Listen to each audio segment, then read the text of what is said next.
Rather than waiting for the unexpected, why don't we just be the unexpected? On today's episode of the Gratitude Journal podcast. This is the Gratitude Journal podcast.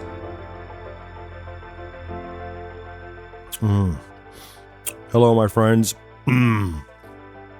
Oh, man. Welcome back. Hold on just a second. Oh, that is so good. That is so good. Anybody who knows me or our family knows that my wife makes fudge. We call it fudge. It's not really fudge. It's more like candy. I don't even know. It doesn't really matter what we call it.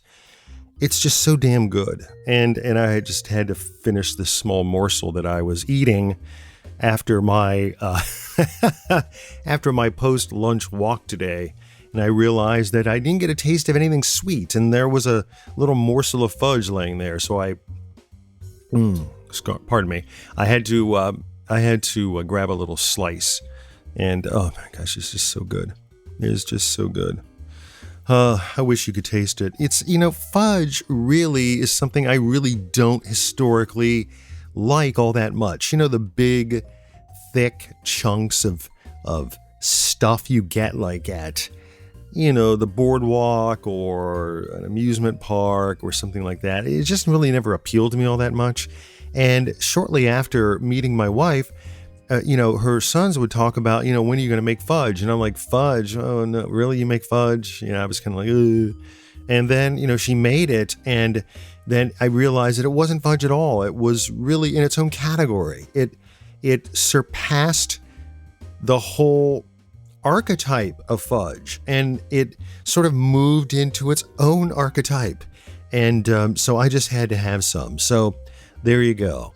It's a fudge Thursday, the third day of September in the year 2020. Matthew is my name. Enjoying fudge. Boy, I wish you could have had a slice of that. You gotta like peanuts, though, because we put peanuts in. So if you're allergic, it's not going to work. We always sort of hovered on this perimeter of, should we try and maybe sell this fudge? Because, everybody's like, when's Grandma going to make the fudge? And when's Aunt Donna going to make the fudge? And it just kind of never happened. But that's okay. That all that means is that there's just, more for us.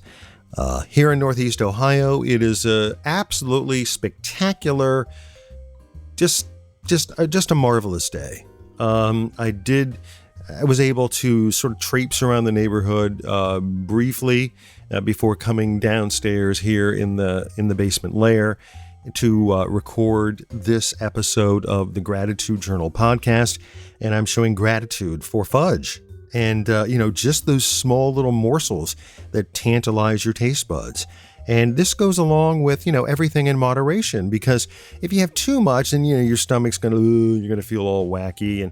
And this is almost like it's the perfect antidote to a global pandemic, which means that we all should be about 950 pounds more than what we normally are, because this seems like the never-ending pandemic, right?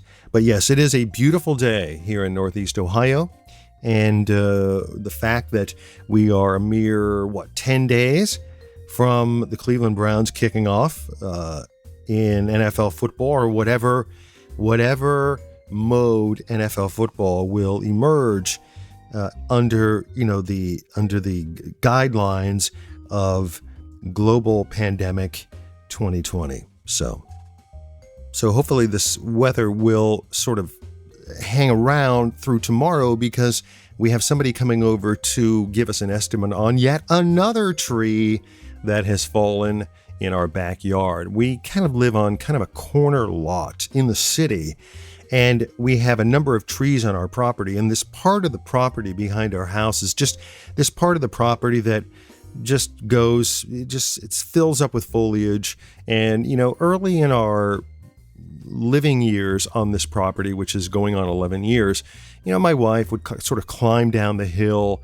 and she would try to like cut back certain things. And I would say to her, why are you even bothering with that? I mean, the whole point in having this section of the property is so that you won't have to do anything with it. And so we had several trees cut down over the years, but we had a storm kind of blow in last week. And there was a tree that had sort of a crack in it anyway. And there must have been some sort of microburst that caught the middle part of this tree. Now, luckily, the tree did not fall on our deck and on our house. It sort of fell the opposite way. And so now I'm dealing with more tree issues, which I think right now is the third time that I've had to have somebody come over and give me an estimate on dealing with this tree. So, next time we live somewhere else, I tell Donna, I love trees, but I just don't want any more of them on my property. Between trees falling and potentially damaging my house or a neighbor's house, or as the other tree did right as the pandemic was starting, it actually was ready to fall into the road that kind of goes on the side of our house. I don't need those issues. And really, the more I dislike raking leaves, the less that I want actual trees on the property. So we'll see how that turns out. As I'm eating a little bit of this fudge, I'm also noticing, and have noticed over the past week or so, there's like this little twinge of something in one of my teeth, upper left. And whenever you have a tooth that's kind of like bothering you, or that something doesn't feel quite right, you begin to sort of self-diagnose. And it was really funny because I was just at the dentist for my 6-month checkup last Monday, and nothing had occurred. And really, literally 24 hours after getting back home, I've sort of been kind of noticing something kind of going on. Almost like the tooth said, oh, are we out of the dentist's office now? Okay, good. Now I can start to aggravate you. And that's exactly what happened. And so, I think to myself, I don't need a tooth issue in the middle of a global pandemic. I don't need a tooth issue with all of the things that we've sort of been dealing with. I don't need pain. I don't need aggravation. I don't need to chew on one side. I don't want to ruin the whole experience of trying to enjoy a really good pumpkin ale now that we're approaching, fall beer season, by favoring one side, because if something's too cold and it kind of gets on that upper left, it's going to cause pain, it's going to cause irritation. And I just don't need that right now. Like, I don't want the problem. And then I'm sort of struck, right in the middle of the head with a 2x4, being reminded that really these problems really never go away. I mean, we think that we want to get a handle on these problems, and yet the problems just materialize as other problems once the first set of problems get solved, or in our mind get solved as we wish they would get solved, so that they would no longer pose an issue for us. When we think about it, this sort of pushing on the problem, like I want to get this problem out of my hemisphere so that this problem is not a problem anymore, is really sort of an illusion, because the problems are really just going to continue to occur. And so really at my age, once I have one tooth solved, I mean, invariably, I'm going to be enjoying another piece of fudge down the road, or a Christmas ale or something like that. And invariably, I'm going to feel something else, maybe on the lower right this time. And, maybe it's more pain sensitive, or maybe it feels, that there's pain emanating from the fact that I'm putting pressure on it. So who knows, maybe I'm dealing with a root canal. I mean, now it's almost like it never ends. And there are those times during this pandemic when I'm sure that most of us have said, how many more things can happen. I know that I've said it. I've said it out loud. I've been saying it out loud for the past 3 weeks. How many more things can occur? And the answer is, it could be multiple things. We're just never really going to stop them from happening. We can't divorce ourselves from these problems. And it kind of re-echoes some things that I've been reading from Steve Hagen, who is a Zen Buddhist master. And it really hit home with me when I dealt with the tree issue and now the tooth issue. And it's like, I'm just taking these problems, solving these problems, so that I can clear the docket for some other unexpected problem that's going to happen. And in most cases, these problems are unexpected. You know, yesterday, my good friend Troy, who I do some work for, was recording, and all of a sudden there was like these weird sounds in all of his recording. Like, all of a sudden it just happened. And I was doing some editing for him, and then I heard the sounds too, because I had received this email from him. So I called him and I said, hey, I got about halfway through this file and I'm hearing the same sound that you had been hearing, almost like his microphone, he's recording audio, and his microphone wasn't like securely plugged in, to the end of the cord. And that's what it sounded like. Now, it may not have been anything like that, but that's what it sounded like. And so we don't plan these things. We dread them, but we can't plan them out. We can't protect ourselves from these things. For a while, I had this computer that whenever it did an update, it would just blue screen. Like, everybody who works with computers dreads the horrendous blue screen. And I knew on the other computer upstairs, whenever I knew that Windows did an update, well, I was preparing myself to come downstairs, walk around the corner, boom, there was my blue screen waiting for me. And so, these things we can't really plan for. And the problems are always going to be there for us. They're always going to be hanging out.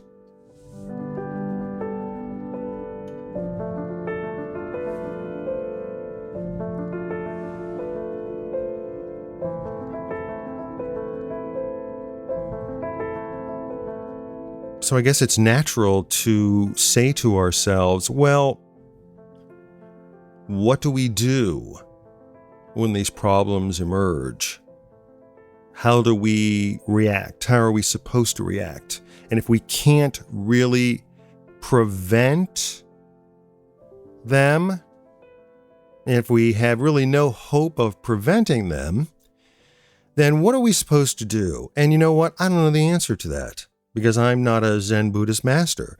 And maybe if I read more stuff from Zen Buddhist masters or whomever is in a far better place intellectually, spiritually, just experience-wise than me, then maybe I'll have an answer to throw at you. But I do think that the unexpected problem makes it also possible to assume that just as many unexpected things could occur to us, and they might actually be positive. I mean, it would stand to reason, right? Something that comes out of the blue, something that you didn't expect, something that kind of rocks your world, something that, whoa, I didn't see that one coming. I got a text the other day from my good friend Jeff, who lives in Middle Tennessee. And when we were living in East Tennessee, Jeff and I worked together at the same radio station. And Jeff is kind of like Kyle and Tim and Steve and several other people in my world, in my small handful of people that have just always stayed in touch. They've always just We've been a part of each other's worlds, and they've always just managed to hang around, and that's a good thing. And, periods of time go past, and we all have our life, and these things are bound to happen, where you go periods of time where you don't communicate, and then every once in a while, you get one of these things that happen, the opposite of the tree, the opposite of the tooth. It feels like fudge. It feels like biting into fudge. Jeff sent me this text. I was right in the middle, just starting my paper the other morning, reading my paper.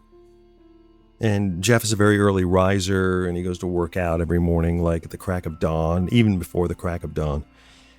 And greeting me on my phone was this text. And it says, been going through old journals, right now reading an excerpt from 12/26/2010. Quote, drinking a cup of Cameron's intense French coffee. Matt sent me a bag. Very good. There's some things in life too good for words. End quote. Reminds me of the scene in Pulp Fiction when Harvey Keitel compliments Tarantino's coffee. Oh, man. I can't tell you how much that made my day. I mean, it was just one of those unexpected things that you don't plan on. And I mean, really, for a couple of minutes, I just kind of sat there and I just allowed this unexpected text to kind of wash over me. And it just made me grateful for the unexpected. And after just such a crappy year and just a whole series of crappy things happening, and even with my tooth on the upper left kind of going, with its little shiver of pain, I knew it's there. This was very welcome and very unexpected. So I think that these unexpected things that we're so used to assigning negative and bad to can also roll in the opposite way. It reminds me of, I want to say a couple of months ago, when I was doing some work downstairs and I thought, I'm going to run out and get the mail. And I went out to the mailbox, and inside was a card from Tommy. And Tommy is a manager of a business that I do some work for. And inside the card was a gift card. And he says, Dear Matthew, just a brief but heartfelt note of gratitude for sharing your time and treasured talent with us. You're making significant impact on all of our platforms. However, just as importantly, you're very well respected by our entire team. I am not at all surprised, but excited about expanding your role and strengthening our friendship. Stay safe. With love, Tommy. And these are the kinds of things that, again, we don't plan for, but they're the things that make our world. These are the things that make us want to show gratitude for others in our world. It makes us want to do the same. It makes us want to pass it on. It makes us want to affect others around us.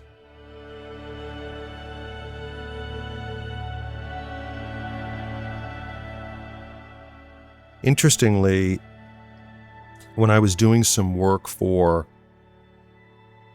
a podcast that I do some editing for, Tommy was a guest on this podcast. And on this show, he mentioned that he enjoys sending things through the mail to people.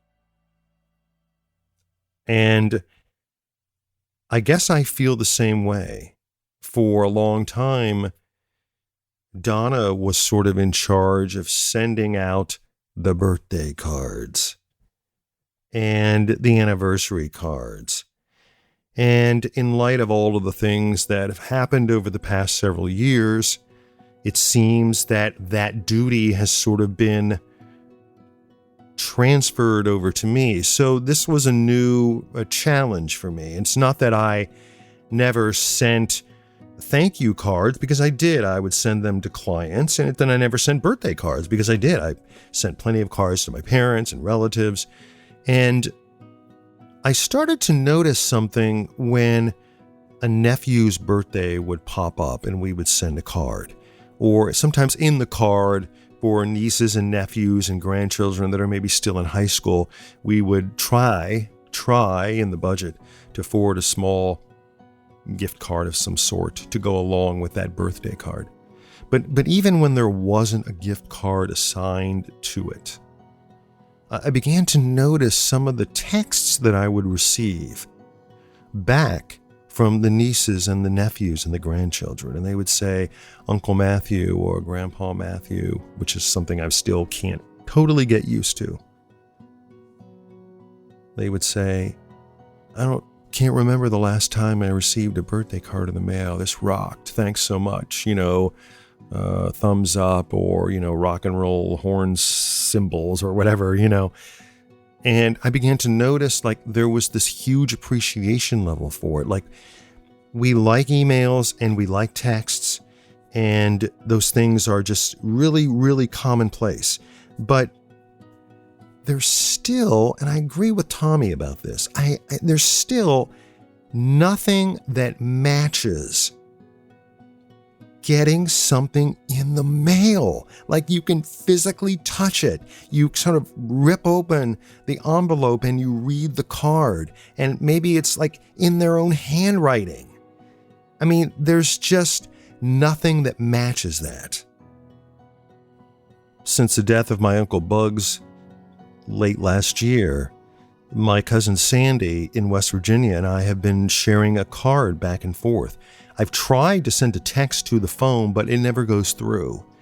And I've talked to her occasionally, but we've been in the habit of kind of sharing a card with a little update about our lives. And while the content of those cards still mentions Uncle Bugs, the content of those cards are just sharing just overall things that are happening in our worlds. And I've come to really look forward to that card. And I've come to really look forward to doing the same. And really just nothing long, not a long letter, but just enough to fill the inside of the card and just to say kind of what's going on, and to remind this person that, you're a part of my world, and you affect my world. And by doing this, I want to affect your world. Now, is that Buddhist? Is that Catholic? Is that Judeo-Christian? I guess. I don't know. I don't know the answer to that yet.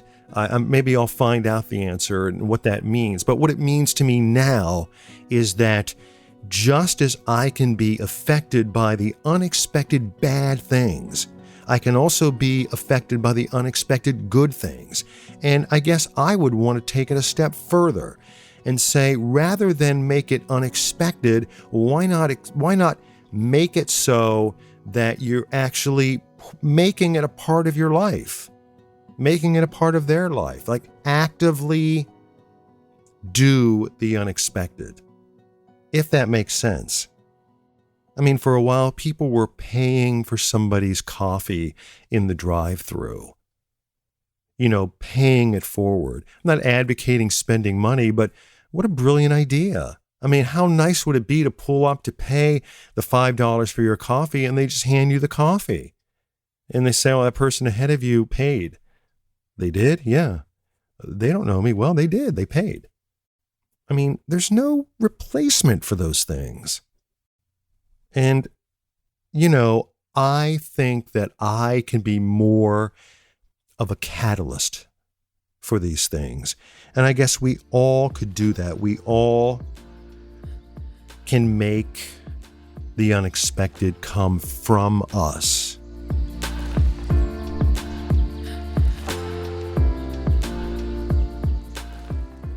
And so I'm really grateful for my wife's fudge. If you haven't tasted it, you should. It's just so good. Her claim is that due to her condition that maybe she's not making it with the same accuracy. And I don't know the answer to that. It still tastes pretty damn good to me. So I know how to make it. I mean, I have made it. So I want to pass on the art form. But I'm still grateful when she churns out. I'm looking at a couple of crumbs here on the table. A delicious batch of fudge. I mean, there's just really nothing like it.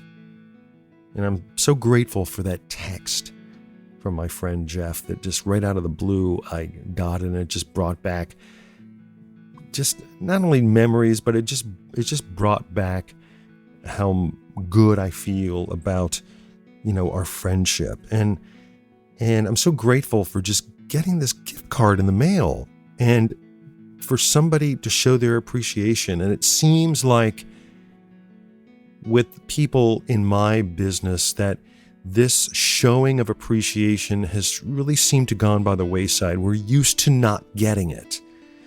And this appreciation doesn't have to be in the form of money. It doesn't have to be in the form of a bonus. It really can be somebody who says, and that somebody can be us, that somebody can be you. That I just really appreciate you being on my team, or I just really like the fact that you have me on the team.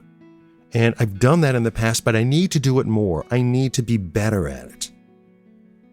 And I'm just really appreciative that my cousin, even though my Uncle Bug's death brought us together sort of again, I mean, we really never had very much contact, but I'm grateful when I get that card and I just to get that update so that I kind of know, what's going on with her, and I can sort of share what's going on with me. And I'm looking over right now in the studio at the latest card, and I know I'm several weeks out from responding, and I need to do that. It's like the same as getting an email from my friend Ron in Kentucky. It's just when I see that the email has arrived, I just feel so good. I just feel so appreciative, and I just feel so grateful. And I plan out in my head when I'm going to find the time later in the week to respond to that. And so this unexpected bad stuff, yes, it sucks. Unexpected bad stuff blows.